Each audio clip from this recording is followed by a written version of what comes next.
Oh, there is so much food. I am just going to explode. What are we eating next? We're back at Epcot because I am so excited to bring you the Spike the Bee Pollen-Nation Exploration for the Flower Festival this year. I personally love Spike the Bee. He is my favorite character. And this hunt is only $9.99. I love how it takes you around the World Showcase looking for the little Spike the Bee shown here and his favorite spices and flowers. Then you just put the stickers on the corresponding locations and you get a special Flower Festival keepsake, which of course, of the 4 options that they gave you, I picked Spike the Bee. This year's keepsake is a cornhole toss, which is super fun, although I didn't seem to do so well. Leave us a comment down below and let us know which one did you pick. There's also a new hunt out there this year to celebrate spring, and it's the Egg-Stravaganza Hunt, where you're looking for bunnies in the shape of eggs like Judy Hopps from Zootopia, or Alakazam, the bunny from the Pixar short Presto, who might disappear in Germany, but that's all I'm going to show you. You have to find all the bunnies yourself. The Egg-Stravaganza keepsake is only available until April 9th, so bounce over there so you don't miss out.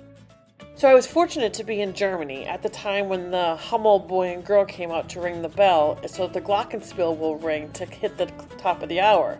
However, it wasn't the top of the hour. So there's definitely a glitch, but if you can get a chance to come over and hear this glockenspiel and see the Hummel kids come out, this is really quite an experience. Now, back to the food.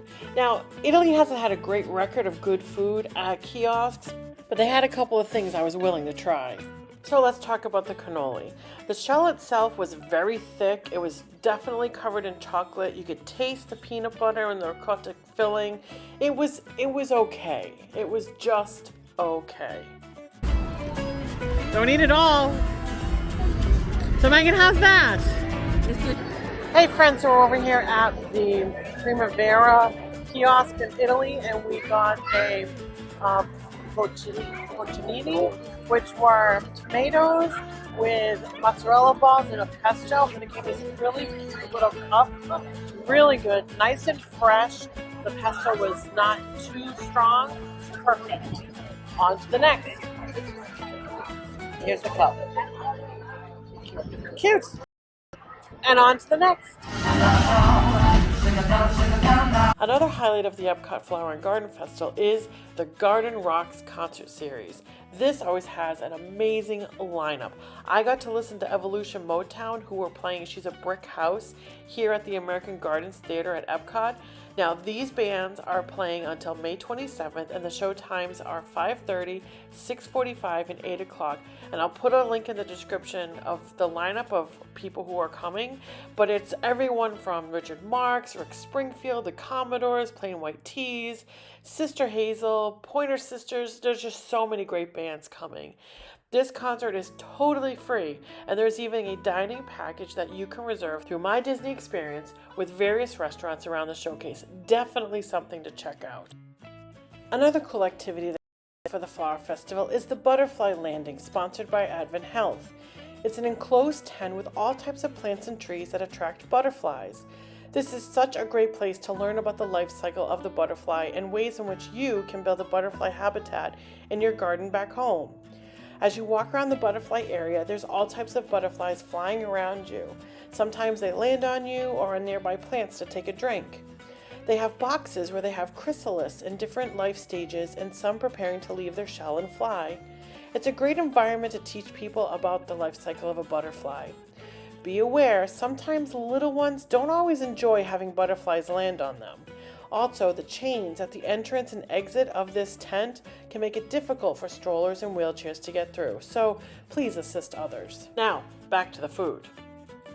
I'd been avoiding the Florida Fresh kiosk during the day because the line for the lobster tail had been out the door, so we waited until the evening when it was just a walk up. Megan said it was buttery, a bit difficult to get out of the shell, but very enjoyable. She didn't really feel it was worth the $11.25 price tag given the size of the lobster tail, and it really wasn't something she'd go back for. The cubanito was tasty with the flavor from the pickles and the mustard sauce pulling together the pork belly and the ham. Just delicious. And on to the next. I went back over to La Isla Fresca between France and Morocco because they had this coconut tres leche, which wasn't new but was delicious. The vanilla cake, which is soaked with oat, almond, and coconut milk, was flavorful, not dry, but not super moist with the 3 milks. The cream on top was light with the toasted coconut flakes, just the perfect treat to a great day. Then Megan had me try this tropical slush drink. Now, I don't like sour, and this drink looks very unopposing, but it was extremely sour. Don't understand. Yeah, on to the next. I was really looking forward to the Mediterranean flatbread from the Tangerine Cafe Flavors of the Medina, and it did not disappoint. The vegetables were roasted to perfection, the artichokes were savory, the crust was crunchy, just a perfect taste of the Mediterranean all wrapped up into an amazing little piece of flatbread. A big shout out to my new friends Lydia, Maria, and Kevin, who kicked their flatbread up a notch asking for extra feta cheese. Such a great dish to share with friends, and I'm so glad we got to meet. So did you have a great time at the Epcot Flower and Garden Festival this year? We sure did. I love these scavenger hunts Disney has for you and your kids. I think the Spike the Bee keepsake is a better deal than the Extravaganza keepsake, but you be the judge when you're here. We'll be back in a few weeks to check out the Farmer's Feast for their springtime menu, which will have seared scallops and blueberry buckle from March 31st through April 27th. Be sure to subscribe below so that you don't miss our review. Until then, enjoy the topiaries and the flowers. Right now, I'm going to go check out some of those new churros over at the new ice cold hydraulics at Hollywood Studios. I'll meet you there.